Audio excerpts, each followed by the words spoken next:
च सांख्य सूत्रम सत्वादीनाम तद्मत्वम तद्रूपत्वात्। पुरुष के उपकरण होने और बंधन के कारण से सत्व आदि गुण कहलाते हैं। प्रकाश और क्रिया आदि की भांति द्रव्य में संवेद होने से सत्व आदि गुण नहीं कहलाते, यह भाव है। सत्व आदि ही प्रधान शब्द के वाच्य हैं। इसको सिद्ध करने के लिए गुणों के ही जगत कारणत्व, अन्यतत्व आदि जो हेतु गर्भ विशेषण है, उनका उपपादन करते हैं। परस्परेति सत्व का प्रविभाग अधिक भाग रज और तम के स्वल्प भागों से उपरक्त संसृष्ट होता है।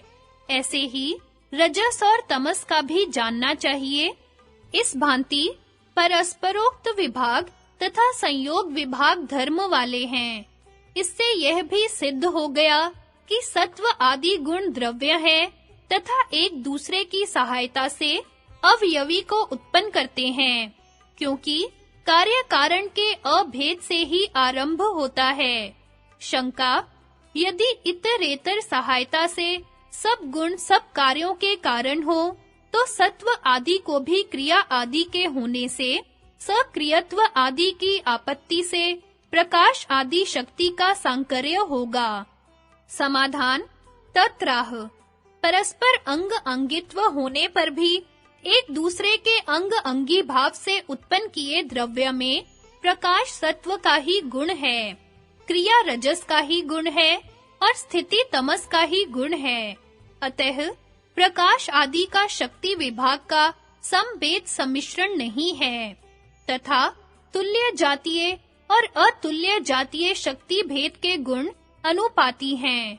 सत्व आदि जाति से सजातीय है और सहकारी शक्ति विशेष है, वे विजातीय हैं।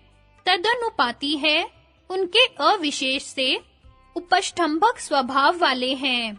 इससे सत्व आदि गुण व्यक्ति स्वरूप से अनंत है और त्रिगुणात्मक आदि व्यवहार तो सत्व आदि जाति मात्र से होते हैं। जैसे कि वैशेषिक मत में 9 द्रव्यों में द्रव्यत्व जाति मानकर द्रव्य व्यवहार होता है, यह सिद्ध हो गया। अतएव लघुत्व आदि धर्मों से एक दूसरे के साथ साधर्म्य और वैधर्म्य भी है। इस बात को सांख्य सूत्र ने सत्व आदि के लघुत्व आदि रूप साधर्म्य और वैधर्म्य दर्शाकर स्पष्ट किया है। तथा विषय विधि से अयस्कांत मणि के समान चित्त के आकर्षक होते हैं। वक्ष्यति ही अयस्कांत मणि के सदृश विषय है और अयस धर्मक चित्त है तथा प्रत्यय के बिना, अभिव्यक्ति के बिना अपने अनभिव्यक्ति काल में उस समय एकतम जिस किसी गुणांतर की वृत्ति से पीछे सूक्ष्म वृत्ति वाले होते हैं, क्योंकि वृत्ति अतिशयों का ही विरोध कहा है। यह विशेषण समूह का अर्थ है, यह दृश्य कहलाता है। यह गुण त्रय ही कार्य कारण भाव युक्त दृश्य कहे जाते हैं। वेदांतियों ने इनको माया कहा है। मायां तु प्रकृतिम विद्यादीति श्रुतेः। माया को तो प्रकृति जान, यह श्रुति कहती है। यह बात बृहद वासिष्ठ में भी कही है। नाम रूप विनिर्मुक्तम यस्मिन् संतिष्ठते जगत तमाहु प्रकृतिम केचिन माया मन्य परे त्वनून। नाम और रूप से विनिर्मुक्त यह जगत जिसमें ठहरता है, लीन हो जाता है, उसको कोई प्रकृति कहते हैं, दूसरे माया बोलते हैं और कुछ लोग अणु नाम लेते हैं। शंका: यदि त्रिगुण से पृथक प्रकृति नहीं है, तो अजामे काम, लोहित शुक्ल कृष्णाम इत्यादि श्रुति के कहे प्रकृति के एकत्व आदि से विरोध होगा तथा हेतु मद नित्यम व्यापी सक्रिय मनेकम आश्रितम लिंगम सवैवम परतंत्रम व्यक्तम विपरीतम व्यक्तम। यह व्यक्त हेतु वाला अनित्य, अव्यापी, सक्रिय, अनेक, आश्रित लिंग, सवैव और परतंत्र है। इसके विपरीत अव्यक्त, अहेतु, नित्य, व्यापी, अक्रिय, एक, अनाश्रित, अलिंग, निरवयव और स्वतंत्र है। इत्यादि से कहा हुआ व्यापकत्व, अक्रियत्व, निरवयव तत्व आदि रूप जो सांख्य का सिद्धांत है, उसका विरोध होगा। एते प्रधानस्य गुणाः स्युरनपायिनः, ये तीन प्रधान के अनपायी गुण हैं इत्यादि स्मृति परंपरा में प्रधान के गुणों का आधाराध्येय भाव संबंध और हेतु हेतु मत भाव संबंध को कहने वाले वचन भी उत्पन्न न होंगे तथा सत्वम रजस्तम इति गुणाः प्रकृति संभवाः। सत्व, रजस और तमस ये प्रकृति से उत्पन्न गुण है। यह गीता आदि वाक्यों में सत्व आदि को जो प्रकृति का कार्य कहा है वह न बनेगा तथा 28 तत्व का पक्ष भी न बनेगा। समाधान: पुरुष भेद और सर्ग भेद से भेद का अभाव ही प्रकृति का एकत्व अजादि वाक्यों से कहा है और अजादि वाक्य मूलक ही सांख्य आदि ने भी प्रतिपादन किया है। अजा वाक्य से ऐसे ही तात्पर्य का निश्चय किया गया है। भोग्य और भोक्तृ के मध्य में भोग्य गुण है। वे भोग्यत्व और अभोग्यत्व के द्वारा सर्ग भेद से भिन्न-भिन्न होते हैं। पूर्व सर्ग में जो मुक्त हो चुके हैं, उत्तर सर्ग में भोक्ता नहीं है, किंतु दूसरे भोक्ता हैं।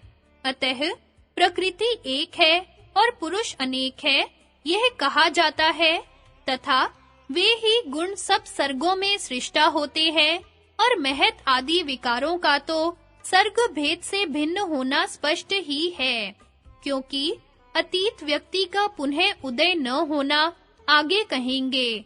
यदि प्रकृति एक ही व्यक्ति हो तो निमित्त प्रयोजकम प्रकृति नाम, इसमें प्रकृति के लिए जो बहुवचन दिया है इसमें विरोध होगा और इत्यादि श्रुतिगत बहुवचन से भी विरोध होगा।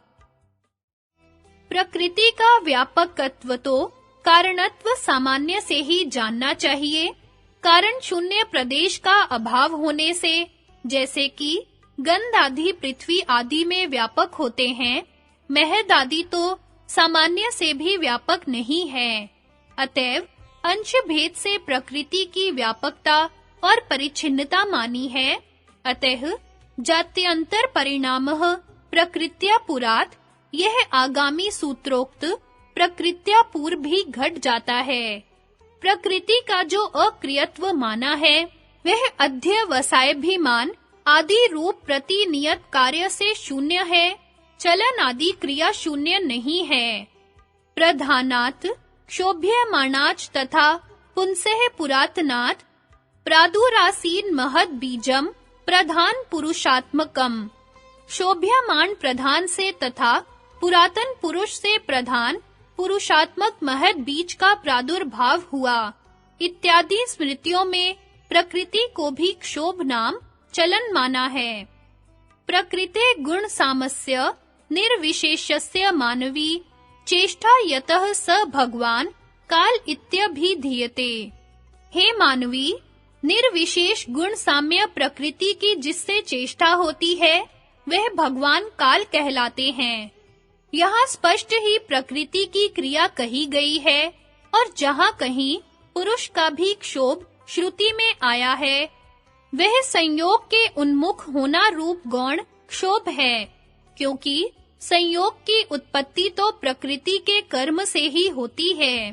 प्रकृति के लिए जो निरवयव कथन वाले वाक्य हैं, वे आरंभ अवयव का निषेध करते हैं। इससे एते प्रधानस्य गुणाः, ये प्रधान के गुण है इत्यादि वाक्य भी उपपादित हो गए। वन के सदृश प्रधान अंशी के पनस, आम, अनार आदि के तुल्य गुण द्रव्य को अंश माना है। जो सत्व आदि गुणों को प्रकृति का कार्य कथन करने वाला वचन है, वह वचन व्यवहार के अभिप्राय से कहा गया है, क्योंकि प्रकाश आदि रूप फल से उपहित में सत्व आदि शब्द का प्रयोग होता है। फलोपहि तत्या ही सत्य आदि का व्यवहार दिखलाई देता है। यदि गुणों को प्रकृति का कार्य माने तो गुणों की नित्यता के सिद्धांत का विरोध होगा। अखंड प्रकृति का विचित्र परिणाम असंभव है। कदाचित संभव मान भी ले तो महत आदि दूसरे कार्य भी केवल प्रकृति से ही उत्पन्न हो जाएंगे, गुणों की कल्पना व्यर्थ होगी। शंका, गुण रूप अवच्छेद के भेद से ही महत आदि कार्यों की उत्पत्ति होती है, यदि यह कहें? समाधान, यह नहीं कह सकते। ऐसा मानने से गुणों से ही सब कार्यों की सिद्धि हो जाएगी, उनसे भिन्न प्रकृति की कल्पना व्यर्थ होगी। यदि गुण त्रय से अतिरिक्त प्रकृति हो, तब गुण साम्यम अनुद्रिक्तम न्यूनम च महामते उच्यते प्रकृत हेतु प्रधानम कारणम परम।